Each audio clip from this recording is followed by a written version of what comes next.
ठीक आहे आई, मी जाऊन येते, संध्याकाळी लवकर येते. जा लवकर ये. ठीक आहे, जातो मी. अरे तू कुठे जातोस?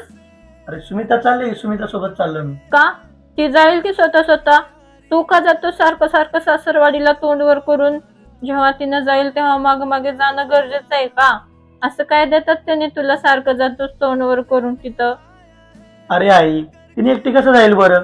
असं पण दीदी सोबत भाऊजी नाही आले असो, हजार वेळेस विचारतीस भाऊजी का आले नाहीत म्हणून. मग तिची मम्मी विचारलंच की जावाई का आले नाहीत म्हणून. असं पण मला सुट्टी आहे. असं पण आईला भेटून तिच्या लई दिवस झाले, मला येतो भेटून जाऊन. आणि हो आई, घेणं देणं सगळं नसतंय. दीदी आपल्याकडे येते त्यावेळेस आपण तिला कुठला खजाना देतो का? आणि हो, ही गोष्ट देण्या घेण्याची नाही, ही गोष्ट नात्याची आहे. असं पण सगळ्यात मोठी गोष्ट, त्यांच्या घरच्यांनी तिला 22 वर्ष लहानाचं मोठं करून शिकवून मला दिलेत. मग मी कायमस्वरूपी त्यांच्या घरच्यांचा कर्जदार राहीन. आणि काय मागू त्यांना? नात्यामध्ये प्रेम आणि इज्जत सगळ्यात महत्वाचं आहे, आणि हे नेहमी असायलाच पाहिजे.